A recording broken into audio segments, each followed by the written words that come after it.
The thing that we keep coming back to over and over is this whole movement, this whole community placemaking that the lighted balls represent started with one lighted ball. I'm Jonathan Smith, and we're doing lighted Christmas balls. And I'm Gardner Sheffield, here to assist him. So what we've got is a 48-inch section of chicken wire. It's 48 inches. It comes in a variety of widths. This is 24 inches wide, and it's 1-inch hex. And what we've done is just chop a bunch of 48-inch sections. And what we're going to do is, first thing, we're going to make a cylinder. And so we've got obviously the two cut ends, and we're merely wrapping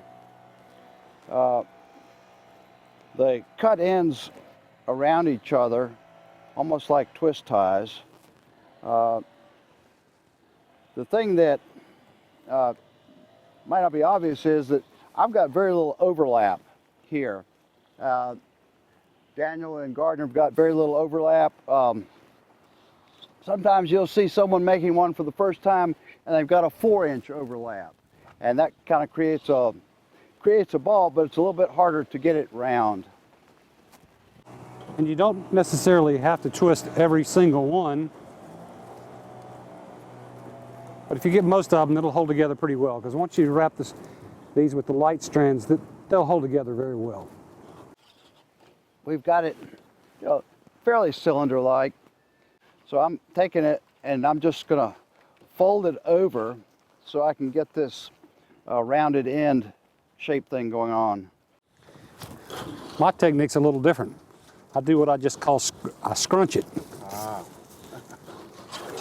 I spread my fingers out wide and then bring my fingers together to scrunch it, and it makes it turn rather rounded rather quickly.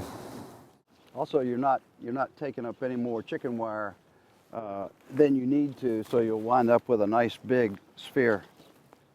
And this doesn't have to be perfect. That's the new makers. They look at it. No, it's not round. It's too square. It's too long. It's too fat. It's too skinny. It's this one. I'm gonna leave this. Really one doesn't matter. I'll come back to it and round it up. Once you get the lights on it and get it in the air, they all look beautiful. The two immutable laws of lighted Christmas balls are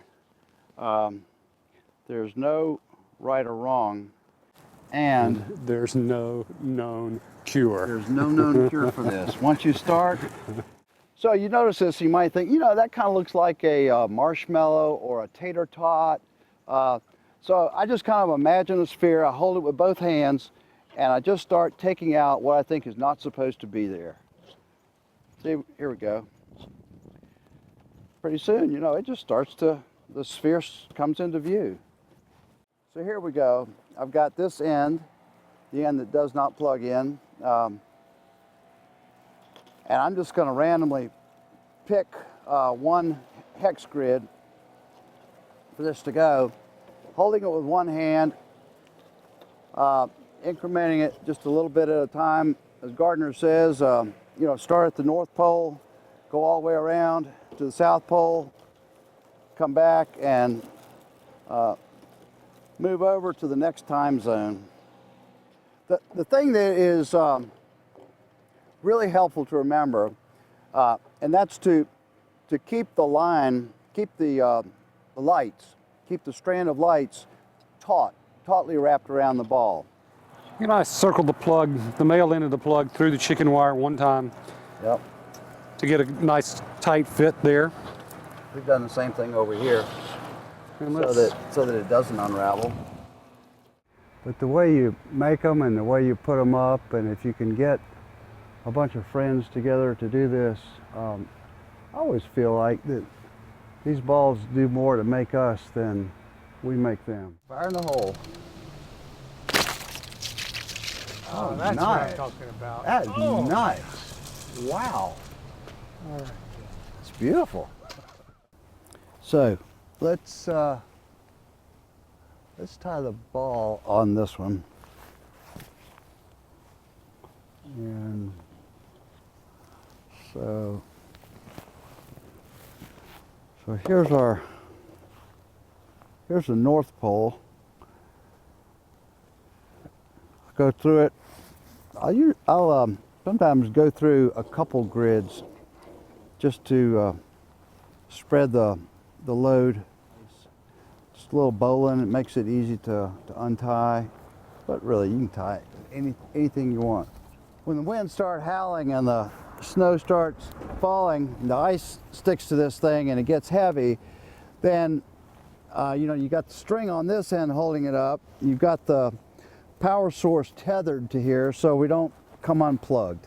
So they've got to be safe about it. And so, you might have an outdoor plug, or you might have to go through the bathroom window, but do it safe, have a nice outdoor extension cord, have a surge protector or something like that, and just do it in a safe way.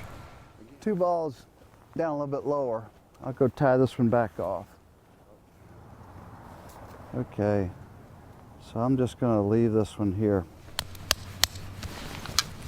There we go. That one is fastened around there, and just 2 little half hitches does that. One year, one of our organizers said, we need to have a fundraiser. We need to do something besides just the lights. And so we took a poll. We have kind of a informal board of directors, and they voted and said, look, let's have a food drive. There's just a million things that separate neighbor from neighbor. It's almost like we look for things that differentiate us. But under the canopy of the lighted Christmas balls, I don't know. It's a place that's peaceful. It's a story that is moving toward a happy ending. Last year, 10,000 pounds came out of that little trailer. And we have said, it matters that that kids stop going hungry. Hunger never takes a holiday, never takes a day off.